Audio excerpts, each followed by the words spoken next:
Hello and welcome to another monthly wrap up. It's time to go through all the books that I read in October. I read 7 books in total in October.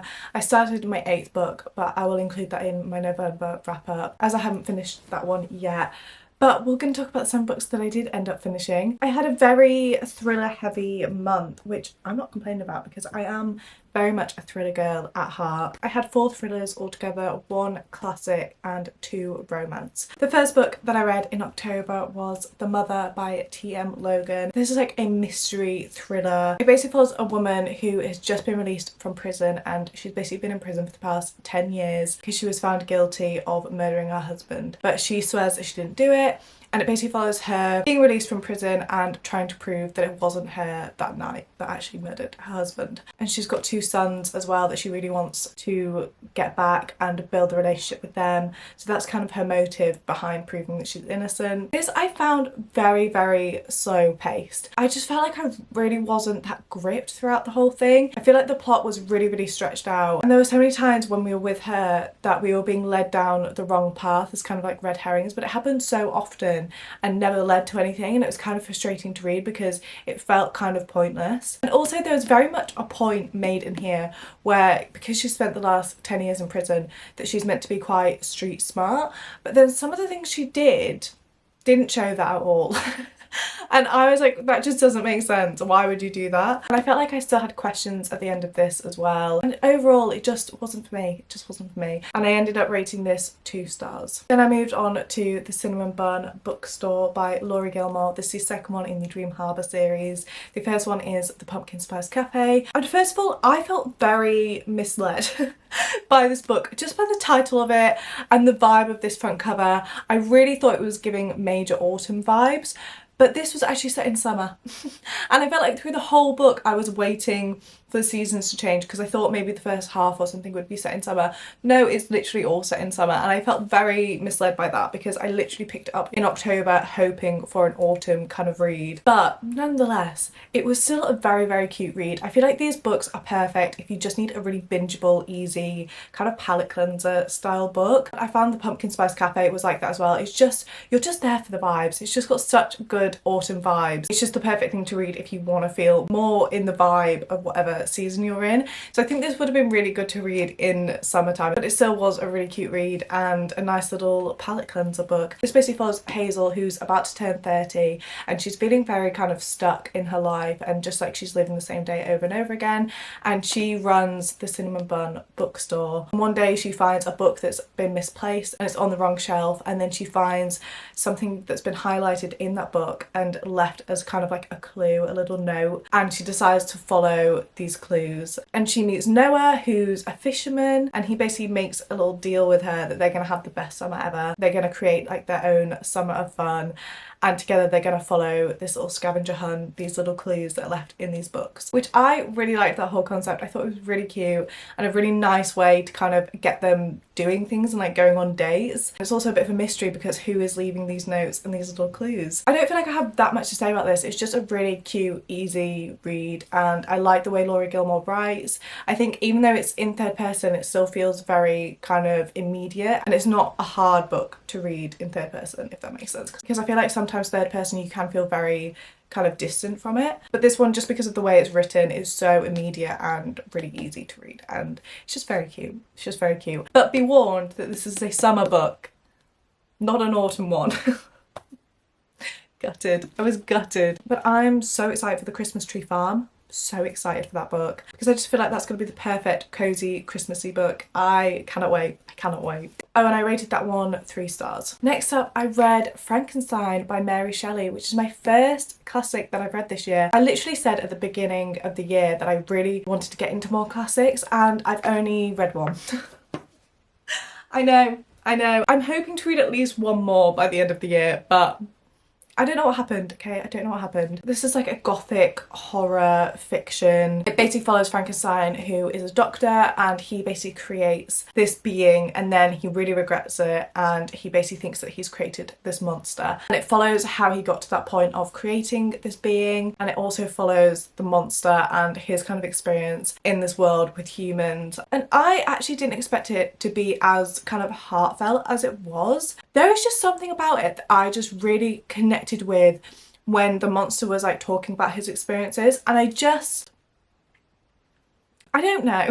First of all, let's talk about the fact that this is a classic, and I'm not really used to reading classics.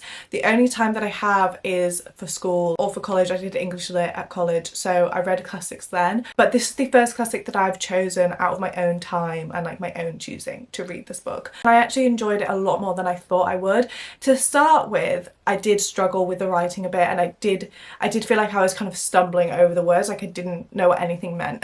But I feel like if you take the time at the start to kind of get used to the writing, the rest kind of just does flow because you get used to it. And it has made me a lot less intimidated by other classics. I do feel more like I can read them now. So I would say that if you're wanting to get into classics, definitely just try it and just be patient and give yourself some grace, because this isn't going to be a book that you can easily binge, just because the writing is probably not what you're used to. Like, I'm not used to it. But I do think something like this is definitely worth getting into, because there is just so much to unpack in this book, and it really just got my brain going.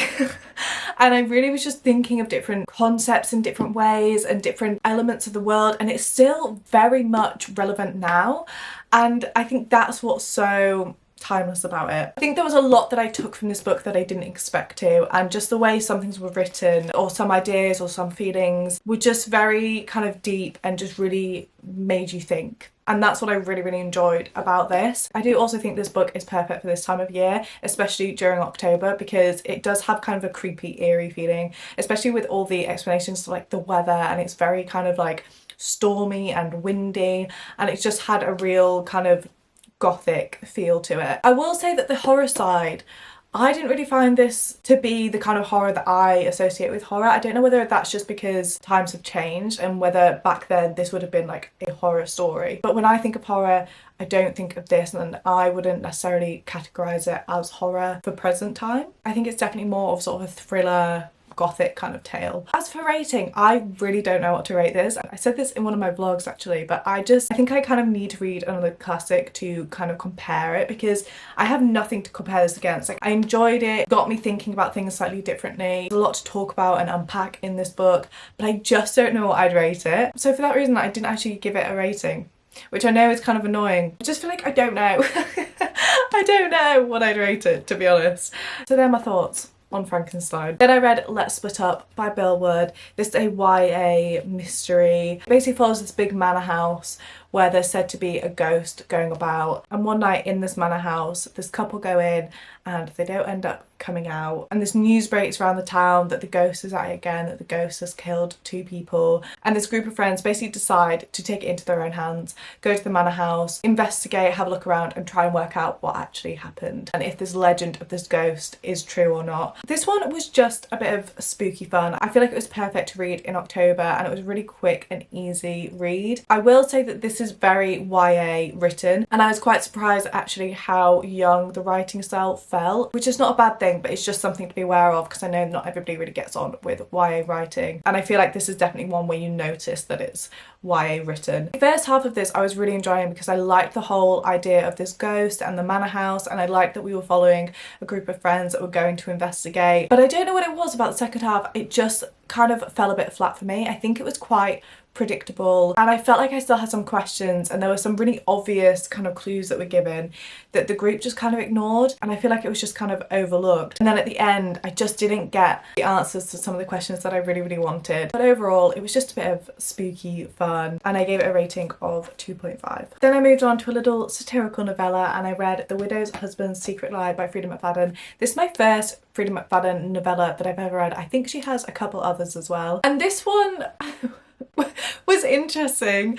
It was just silly. It was literally just a silly little novella. I don't even feel like I have much to say about this. It basically follows a woman and her husband has just died and she keeps seeing him everywhere. Like she goes to the supermarket and she sees him there and she basically thinks she's going crazy and she's trying to convince herself that she's not seeing him. And then we kind of find out what happened to him and why she kind of thinks that she's being followed. And because it's a satirical novella, it's just so silly. And like the arguments that led to their kind of breakdown of their relationship was just so ridiculous and so stupid, but it was just a bit of fun. And I think because this is only like 120 or so page book, it was just a fun little read that was different to anything else that I've read. And Frida's writing, as always, is just so bingeable. There's also in the back of this, which I didn't realise until I got to it, that there was a little short story based on the characters from The Boyfriend, which was really nice to read. I thought that was so fun. Basically about Sydney and Gretchen, who are both in The Boyfriend, and it's basically their back and forth text messages when Sydney is on this really bad day. I thought it was really fun that she'd included that in the back of here as well. This is another one that I don't really have a rating for.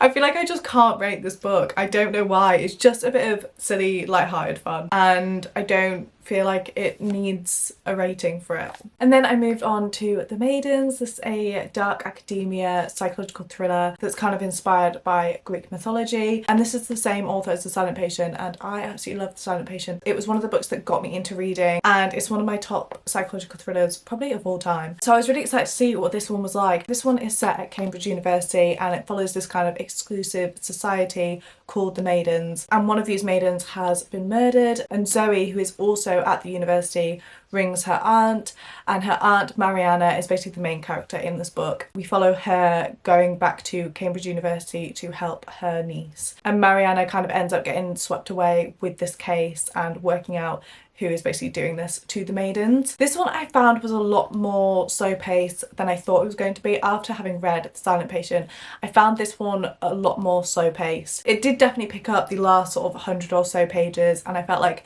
then I was really kind of invested in the story. I felt like there were so many red herrings in this book, and just so many obvious ones that just kind of felt a bit pointless sometimes, because it was just so obvious that they were red herrings that you just wouldn't believe that they could have done it. But having said that, the twist did get me in here. I didn't guess it, I didn't predict it, but towards the end I do feel like I still had some questions or some things that I felt like weren't properly or fully explained. The Greek mythology in here, like I said in my reading vlog, I think would hit a lot harder if you knew a lot about Greek mythology already. I will say that it wasn't overwhelming in any way, and I did understand it, and it was quite fun to learn, and I did feel like I was learning as I was reading as well. But like I said, I think the kind of symbolism would hit a lot harder if you already knew a lot about Greek mythology. The thing that I absolutely loved in here is the little Easter eggs to The Silent Patient, and how this one kind of connects to that book very, very loosely, and only literally a tiny bit at the end. But I really liked how he'd kind of connected them together, and it just made me really happy as somebody that really loved The Silent Patient. It just brought me a lot of joy. So for my rating, I gave this 3 stars. And then we have Dead Romantics by Ashley Poston. This I was really, really excited to read because it's the only Ashley Poston book that I haven't read yet, and it's actually her first one that she wrote. This follows Florence, and she's a romance ghostwriter, and she's really struggling to write the minute after a bad breakup with her ex-boyfriend, and she's basically got to the point where she just really doesn't believe in love, and she doesn't believe in romance, and she doesn't want to write romance anymore. I don't know how much I can say about this because it's not actually on the back, but it's something that I really wish that I had known going into this book. But basically something happens. All it says on the back is when tragedy strikes, Florence has to head home. So something happens and she goes back to her hometown that she's basically been avoiding, and it follows her kind of mending her relationship with herself but also her family members. And when she gets home she meets a ghost, and she's the only one that can see this ghost, and he basically follows her around. The thing that I wish I'd known going into this, and I feel like there was no real kind of warning about it, was that it's very, very centered around grief. The whole book is essentially centered around grief. I was really surprised to find that the romance side of it felt more like a subplot to me. It was a lot less than I anticipated it to be. It definitely was there, and especially towards the end as well, it definitely was there. But majority of this book is very centered around her kind of dealing with grief. This isn't my favourite topic to kind of read about, but what I will say is that out of all the books that I've read that are centered around grief or have something to do with grief, this is one of my favourite ones. I love how they spoke about it in a very hopeful way, and I love the sort of premise that once somebody's gone, they're not truly gone forever, and that they'll always stories live on with the people and the lives that they touched while they were here. I really like how that was spoken about, and I felt like it was a very hopeful book in a lot of ways. But I did just want to mention that it was very centered around grief, because I feel like that could be a trigger warning for a lot of people, and it might not be what you expect going into this after reading the back, because I literally didn't expect it, and I was quite surprised to find that it was basically this whole book. The romance side I did really enjoy. I wish we'd had more of it, and I wish it was done in more of a sort of kiddie feeling way, but I feel like that's kind of hard to do with the situation that she's put these characters in. But I feel like their kind of back and forth could have been a bit more flirtatious a lot of the time, and a bit more, I don't know, just kind of giving that giddy, excited feeling. Overall, I did enjoy it. I honestly think I would read anything that Ashley Poston writes at this point. I really like the way she tells the story and how she kind of creates her characters. And as for rating, I gave this a 3.5. And there are all the books that I read in October. As for book of the month, if you're new here, I basically do book of the month every month, which is picking my favourite book out of all the books that I've read that month. And I'm not gonna lie, this month it was so difficult to choose. So difficult, because I had a couple that I couldn't rate, and I don't feel like there was one that massively stuck out more than the others, so there's no real obvious choice. But if I had to choose, I think I'm gonna pick Frankenstein by Mary Shelley, just based on how much this got my brain thinking and how much it kind of made me view things slightly differently. And I really liked how this story isn't so black and white, and like I said before, I just felt like there's a lot to unpack in this book, and it's a book that I'm really glad that I've read, and I'm quite happy that I've read a classic this year. I mean, I know I said I wanted to read more classics, but one is better than none. So book of the month, I'm gonna say Frankenstein. And that brings us to the end of this video. Thank you so much for watching. Please let me know what your favourite book was this month and what you rated it. I would absolutely love to know. I really hope you enjoyed watching, and I will hopefully see you in my next video.